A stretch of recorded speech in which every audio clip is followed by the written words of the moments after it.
She has paid dearly for her freedom, and deserves better than this place. And welcome back to more Darkest Dungeon. This is episode 5, week 4 getting underway, and we're starting off with a mysterious town event. A desert wind. A sandstorm of rumors and half-truths swirl around the newcomer. Alright, so this is our first shield breaker to arrive to the hamlet. They're an amazing warrior class. Shifting, swaying, she mesmerizes her prey before the final strike. And from this point on, shield breakers may or may not arrive on the stagecoach like all the other heroes. Now also notice the survivalist and the sanitarium are now unlocked, so that completes our hamlet. Every facility is available, and we are pretty much rocking and rolling here, Devatron.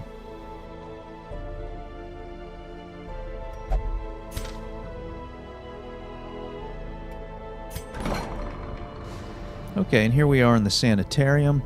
I don't know why the narrator didn't give his customary description of the place, but nonetheless, here we are. It's a very important facility, one of the most important. It's where you can remove negative quirks. You can also heal diseases, and even more important, you can lock in positive quirks that you don't ever want to lose. Because remember, once you're filled up on quirks, I think it's 5 or 6, then if you get another one of the existing ones will be replaced. So if there's one that you don't want replaced, you can lock it in here. So the sanitarium, very important facility, and we'll be seeing it quite a bit. So by way of example, you see I put Macy in there and selected to remove his negative quirk Mercurial, and that would have cost 1,500. I go ahead and take him out of there, then upgrade the treatment library, and now the cost to remove a negative quirk is $1,350. I go ahead and upgrade it again because this is something I'm going to be doing all the time, and you'll notice that the cost is down to $1,200. Curious methodologies and apparatus can calm even the most tormented soul. And the other upgrade that it's really important to get as soon as possible is the patient cells. It can unlock that second and third slot so that you can treat more people while you're out questing. At home in wild places, she is a stalwart survivor and a strict instructor. And last, the survivalist. Not so much a facility as just an NPC trainer. She trains your heroes in their camping skills.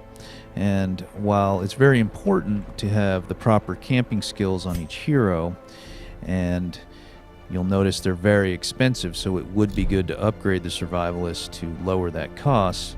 Nonetheless, once you buy the camping skill on a hero, they have it forever.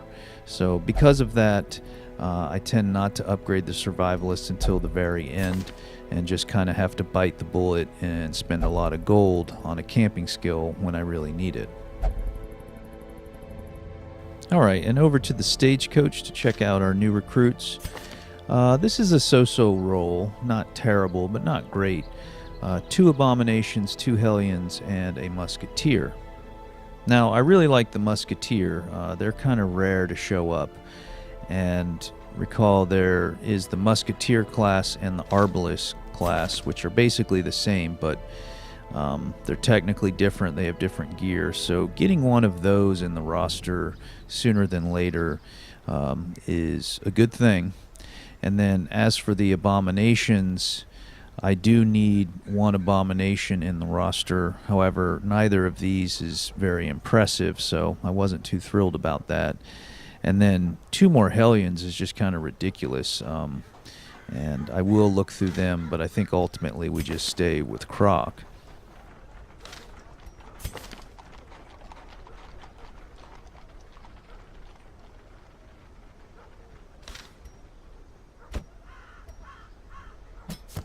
Tortured and reclusive, this man is more dangerous than he seems. Okay, so we got our abomination into the roster, but notice this causes another problem. Our roster is now full. So in order to make room for the musketeer that we want to get, we're going to have to upgrade the stagecoach to increase the maximum size of the roster. And in order to do that, I'm going to have to convert some of my precious heirlooms to have the right amount of, heirloom currency in order to purchase that upgrade. And looking more closely here at the musketeer, not only do I really want a musketeer, but she comes with Luminous, which is one of the best quirks in the game. Maybe the best, I don't know. It's a bonus to both dodge and speed. It's two quirks in one, Devatron, you know what I mean? Like if you get quick reflexes, which is +2 speed, you take it because it's so good. If you get evasive, which is +5 dodge, it's not amazing, but it's still really good. But think about it, Luminous is both of those in one quirk, so it's an absolute must-have.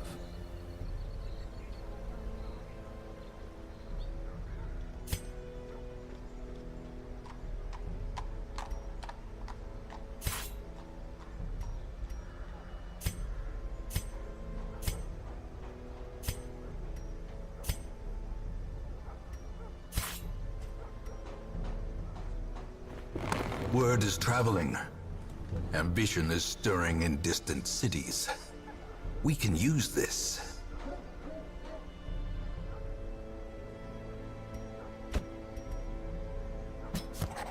A champion markswoman. Keen for a new kind of challenge. Okay, so upgrade complete and musketeer recruited. Now on to the nomad wagon. The Lock of Fury isn't a bad abomination trinket, but not worth 15,000 gold, not to mention we don't have enough for that.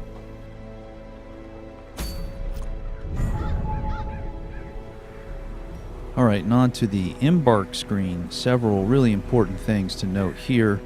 First and foremost, the Ruins is now level 2, and we've unlocked the first boss there, the Necromancer Apprentice. And perhaps more important than that, the reward offered for doing it this week is really important. It's called the Mercurial Salve.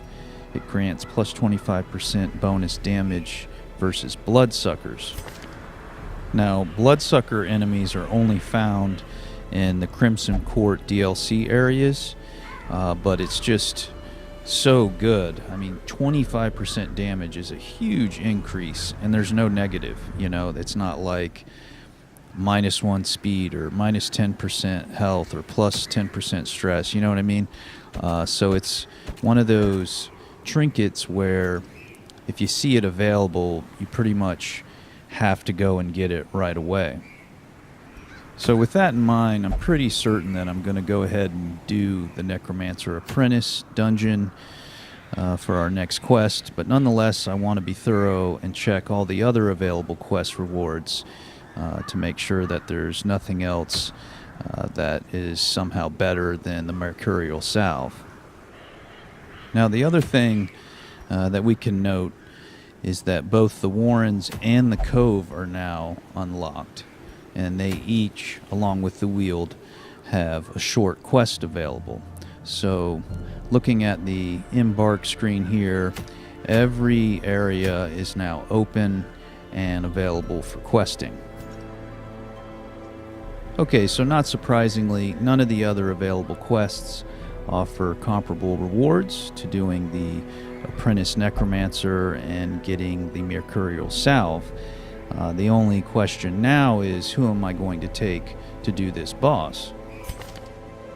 Now, on my master plan spreadsheet, I tend to do the Necromancer boss with a Vestal, 2 Crusaders, and a Hellion. And you'll notice that I only have 1 Crusader. I have a Vestal and a Hellion, but only 1 Crusader. And so I'm left in something of a pickle with who do I take in that 4th slot. Now, first of all, the whole reason I use 2 Crusaders is because the Crusader has an ability called Holy Lance, and it shifts the Crusader one rank forward, but it can hit enemy ranks 2, 3, or 4, and it does bonus damage versus Unholy, and the Necromancer is an unholy enemy, in addition to a lot of the enemies getting to the Necromancer in the Ruins dungeon are also unholy, so that is a very good skill to have for going into the Ruins and facing an unholy boss. The issue with it is, like I said, it shifts the Crusader one rank forward. The trick is, by using two of them, if you have one that is faster than the other and can pretty much reliably always go first, that Crusader can go first in Holy Lance and kind of leapfrog over the second Crusader, pushing that second Crusader back into, say, the third position, and the first Crusader leapfrogs into the second, and then the second slower one takes his turn second and does the Holy Lance again, and then spins into the second position, putting the original Crusader back to his original position in the third slot. You see, so they can just keep leapfrogging each other and constantly be able to use the Holy Lance without ever ending up in, say, the first position or the second position where they can't use it. And you can see here we've stopped by the guild house to purchase the Holy Lance ability for Reynald. Nonetheless, the question still remains, how am I going to do this strategy without a second Crusader, right? Well, of the existing roster members that we have, there are a couple of them that have abilities that shift them forward. One is the Hellion, but the problem with using her to leapfrog with Reynald is that I need her in rank 1 for this particular fight.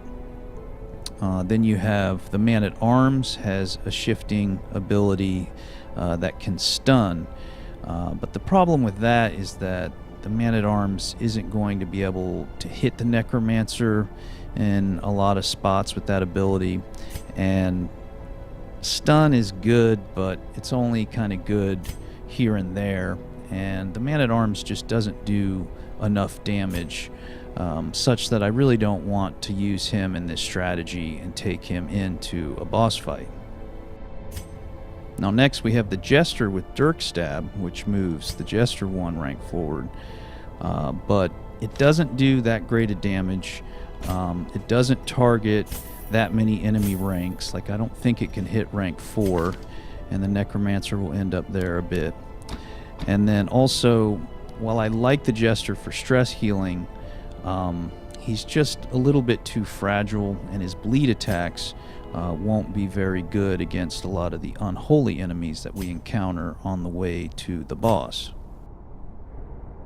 Now next we have to consider the Shield Breaker, because remember, we just got one this week, and they have one of the best forward advancing attacks in the game. It's called Pierce. It's at a small damage reduction, minus 10%, but it completely bypasses enemy protection. So why not use her, right? She would fit in great in a leapfrog strategy type of party composition. Well, the reason is I use Shield Breakers a lot in a lot of the other boss fights coming up. And if I take her now and get the experience from doing the Apprentice Necromancer, she's going to end up with too much experience, and she's going to end up getting too high a level to be able to do all the boss fights that I have planned for her after this one, you see. So for that reason, I'm not able to take her on this run. So at last, as you can probably figure out because I put Dismas in the group, that leaves us with the Highwayman, who has an ability that shifts the Highwayman one rank forward. It's called Duelist Advance. And while it's not ideal, similar to, say, the Jester or Man-at-Arms abilities, because it can't hit rank 4, it nonetheless sets up a riposte buff. And what that does is, for a round or two after the Duelist Advance, the Highwayman will riposte incoming attacks. So it really is a way for the Highwayman to increase his damage output even on rounds where he's not taking his turn. and it's pretty reliable. In fact, it's very powerful, and I like it a lot. So because of that, and also Renaud and Dismas, you know, they're friends. They started the game together. They're going to be doing this leapfrog strategy, and again, I would have liked to just stall and wait a week or something, wait till I get a second Crusader, but for now I think this is the best course of action, and we'll see how it goes. Alright, so sorry for the long-winded theory crafting, but at the same time it's a good example of a lot of how this game goes. You know, you can come in with the best laid plans of mice and men, as it were, but so many times in this game something happens that causes you to do a dungeon before you're ready, you know, and you just have to make the most of the situation and use what you got. And this is a great example of one of those situations, as well as all the thought that can go into making it work. Mastery over life and death was chief among my early pursuits. I began in humility, but my ambition was limitless. Who could have divined the prophetic import of something as unremarkable as a twitch in the leg of a dead rat? A devil walks these halls. Only the mad or the desperate go in search of him. Alright, so here we are getting underway. Notice I'll open the map and then I'll start counting which room is the furthest away from the starting square. And if there is one, then that's where the boss will be. And you can see over here it's 5 rooms away on the left, so we're going to start heading that way. Glittering gold, trinkets and baubles, paid for in blood.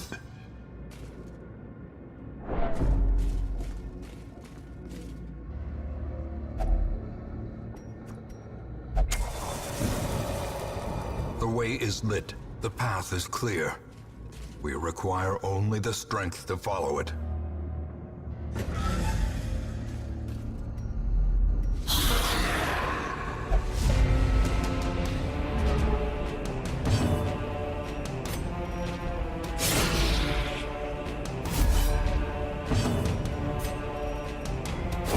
Confidence surges as the enemy crumbles. And right off the rip there, you can see Leapfrog in action. Dismas went first with Duelist Advance, shifted into the 2 slot, and then Renaud followed up after that with Holy Lance, and shifted from the 3 spot back to the 2 spot, and they'll just keep spinning and leapfrogging each other like that.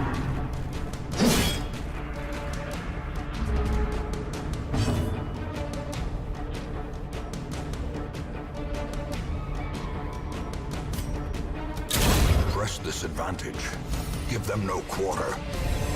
Now there, I elected not to leapfrog and use Duelist Advance, mostly because that Bone Courtier in the 4th slot was almost dead, and he's very dangerous. They cause just tons of stress damage, so I wanted to just take him out and not do the leapfrog for this turn.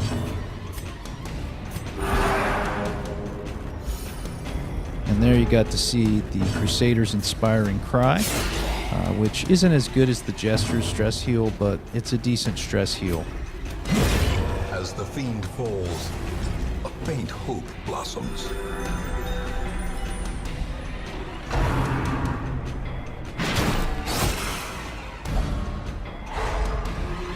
And there you saw the riposte attack after the Duelist Advance. It's basically just a counterattack.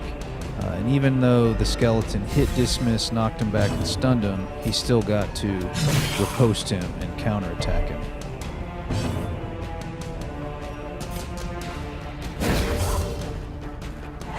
In Radiance, may we find victory.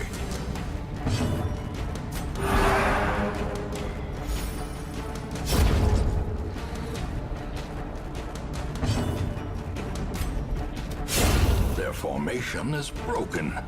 Maintain the offensive.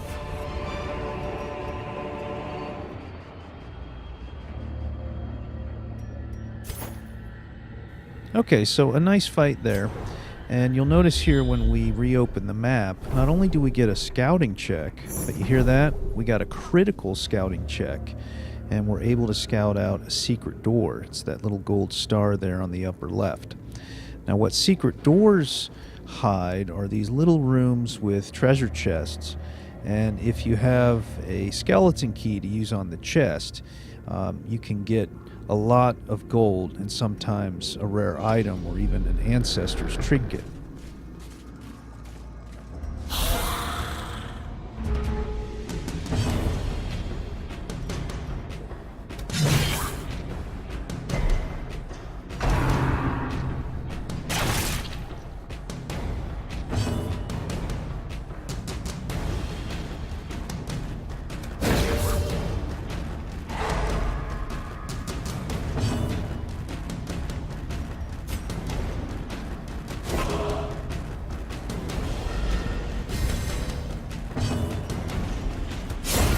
Continue the onslaught. Destroy them all.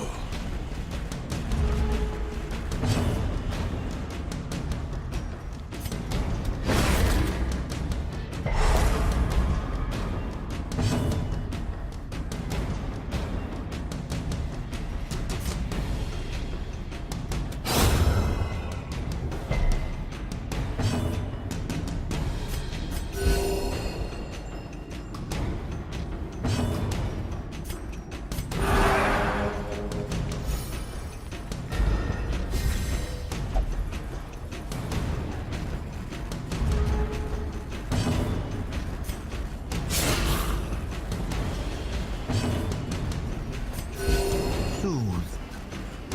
Sedated.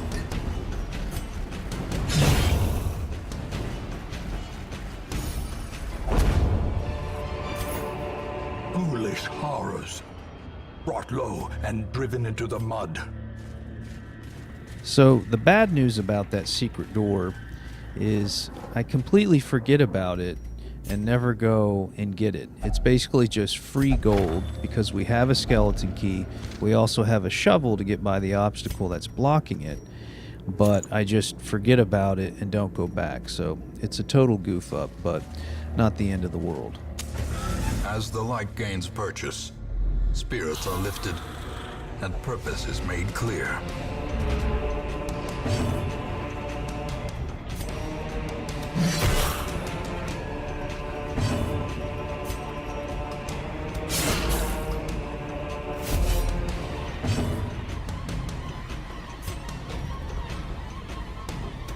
A devastating blow.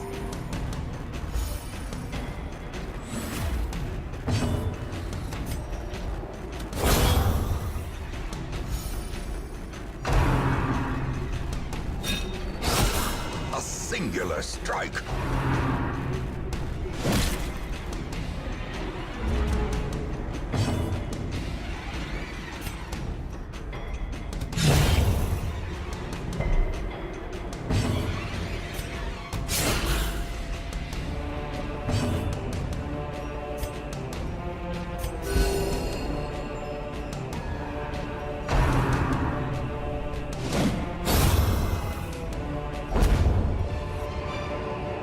A trifling victory, but a victory nonetheless. All right, so we're starting to run out of inventory space here, but some of the items like this Hellstone here, and earlier I picked up a Defender Seal and put it on the Crusader. Yeah, they're trinkets, and because most of our guys don't have any trinkets yet, they can just equip them here and now and free up the space that way.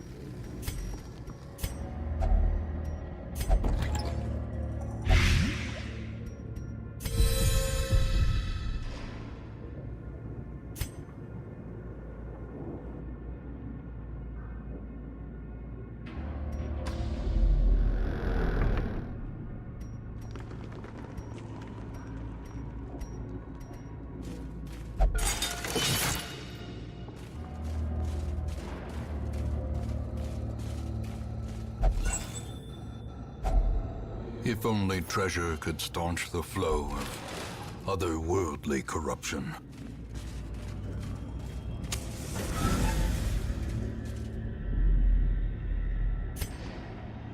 Okay, so I was really hoping to get another scouting check just to see what was in front of us from here until the boss, but we didn't get it. I decide to go back. Now, this is completely unnecessary. We could just push forward, camp, and do the boss, but I noticed there's this one room up here we hadn't been in that's listed as having a curio, and I was hoping that that would be a curio that gives a nice buff, so we could clear the room, click the curio, well, probably rest first, then click the curio and get an extra buff to take into the boss fight. That was my thought process anyway. We'll see if that works out or not.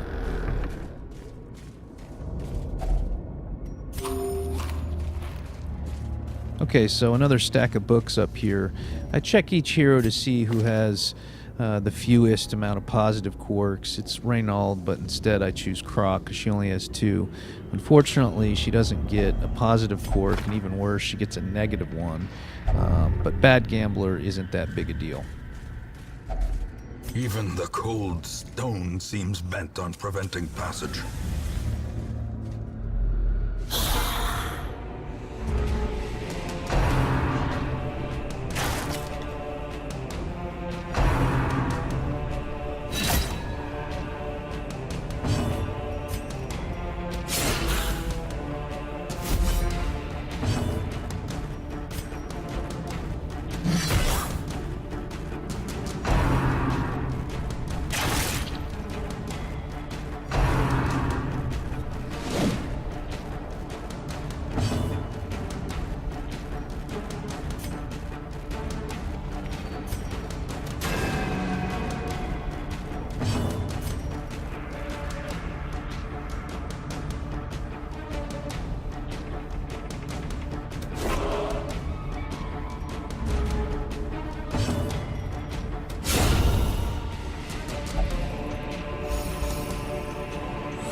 Unnerved, unbalanced.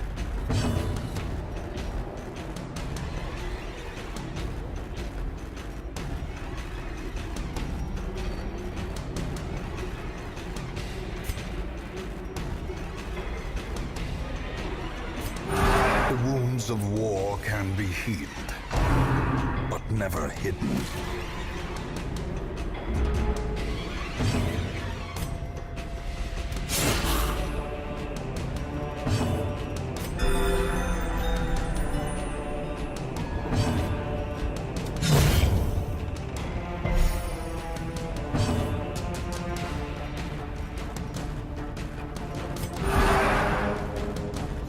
The match is struck.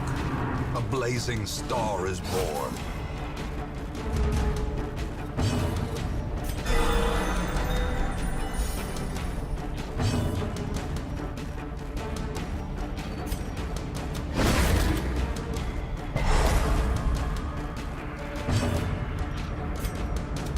Another one falls. Seize this momentum. Push on to the task's end. Alright, so unfortunately the curio in this room isn't a buffing curio. It's another sarcophagus, which I tend to leave alone. If it's a locked sarcophagus and I have a key, I'll go ahead and do it. But a plain sarcophagus, you don't want to mess with those. Now once again, we get a scouting check, and I notice there's a room in the upper right with a curio.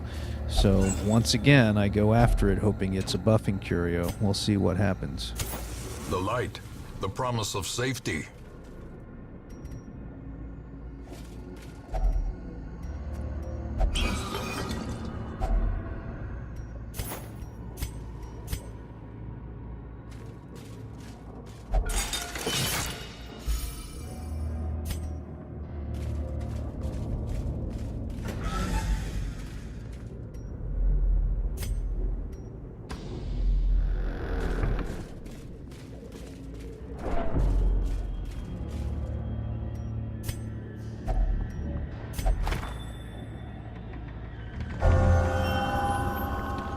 Alright, so this time a good roll, and Krog gets a positive cork balanced, which adds plus 15% move resistance.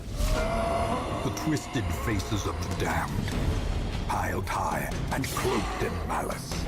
Oh my god, what is this, Devatron? The Collector! No! It's a random boss that only occurs when your inventory is really full. Looks like we're gonna have to pay the price for wandering all over the place in search of these buff curios, Devatron. Let's hope we can get through it.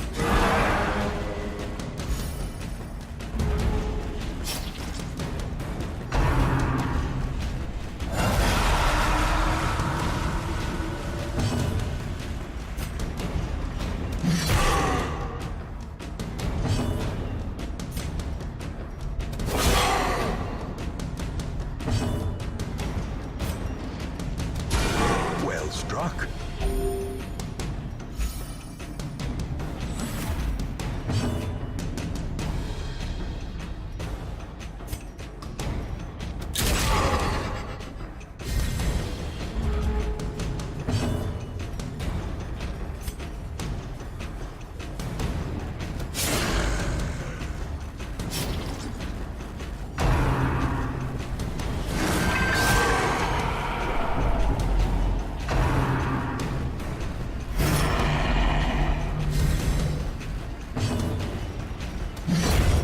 Predator is often blind to its own peril.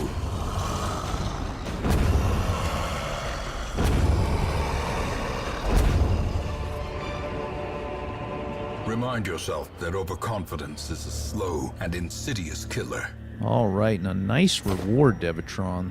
A puzzling trapezohedron worth 3,500 gold. Big time.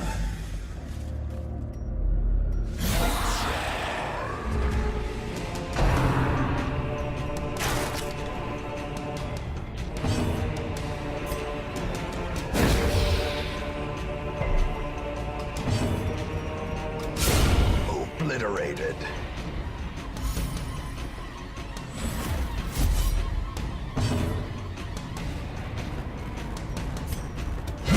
Eradicated.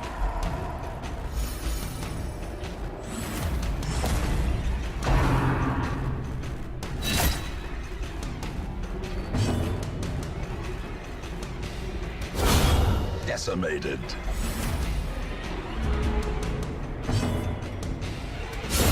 Another abomination cleansed from our lands.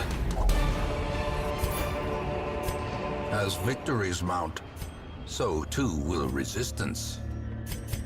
Jeez, Devatron. Welcome to Critville, man. Well, that was the good news, is we absolutely demolished that fight in there. The bad news is the curio was another sarcophagus. So all of this wandering all over the dungeon. Look, there are 3 rooms here, still listed as having a curio. They all have sarcophagi in them. So no buffs for us, and all kind of a waste of time. Pretty risky running into the Collector like that. He can actually be very dangerous, but we got through him, and we're getting some more gold and treasure out of this, so it's not a complete waste at all.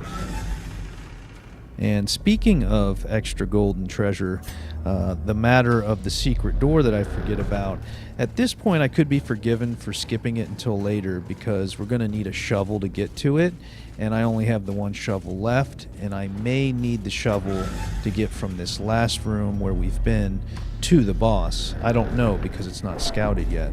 So that's fine saving it for now, because I might need the shovel, but once I know that I don't need it, I should have gone back, and that's where I screwed up.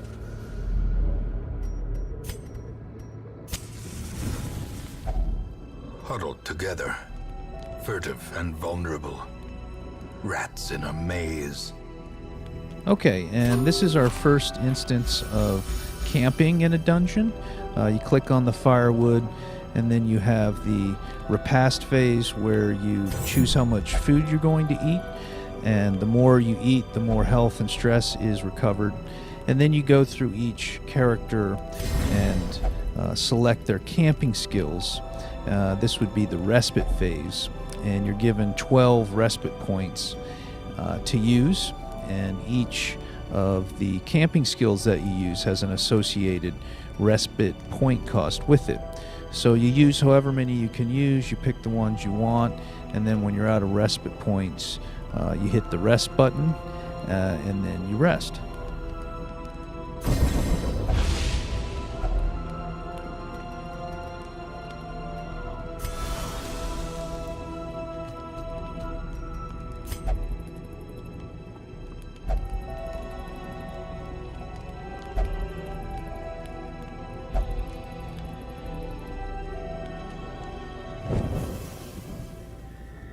Okay, and here we are. I won't go into the detailed specifics of which camping skills I use just now, but basically I prevented a nighttime ambush, I buffed Dismas's melee attacks, and I also buffed Croc's melee damage.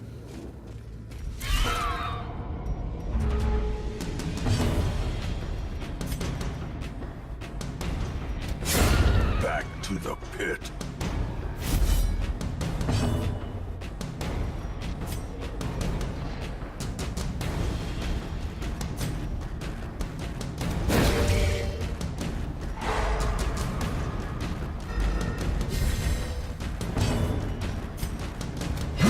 Begone, fiend.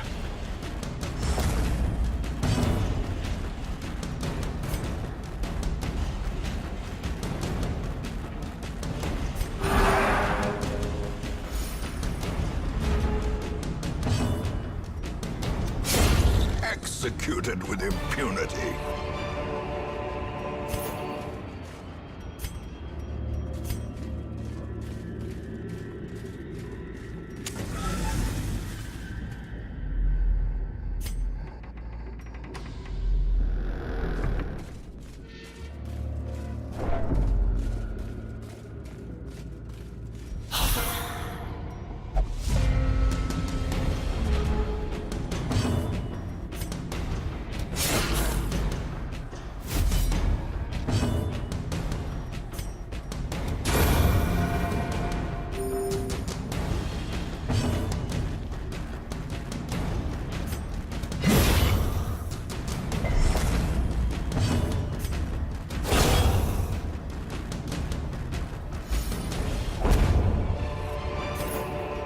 These nightmarish creatures can be felled. They can be beaten.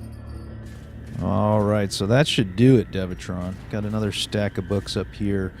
But coming up in this room is our first boss fight ever. We're going to stop, make sure we're all topped off, buff everybody with holy water that temporarily increases resistances. And let's see what this apprentice necromancer is all about.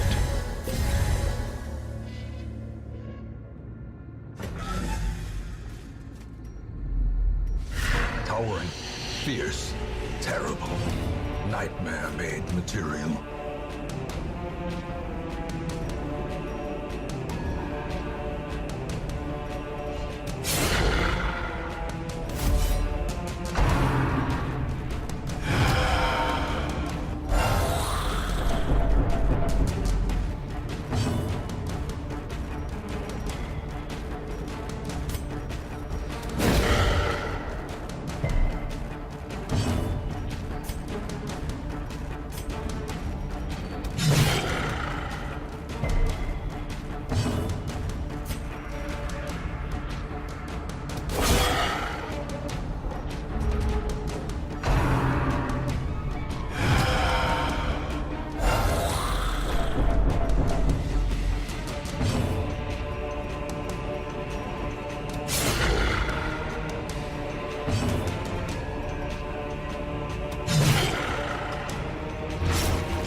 to actuate them.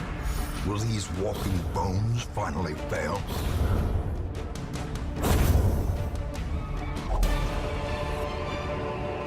Be wary. Triumphant pride precipitates a dizzying fall. All right, that's some pretty crappy loot there, buddy.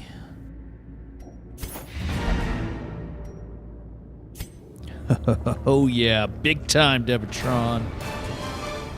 Necromancer Apprentice down. And a pretty juicy haul with all that extra traveling we did. Could have been more if I remembered to go back and get the secret door, but no harm, no foul. Everybody gets 4 XP. And everyone except Cardinal hit level 2. She got Fear of Beasts as a negative quirk. Nothing we can do about that. First boss fight successful, Devatron. This is Darkest Dungeon. We'll see you next episode, hopefully for some more bosses.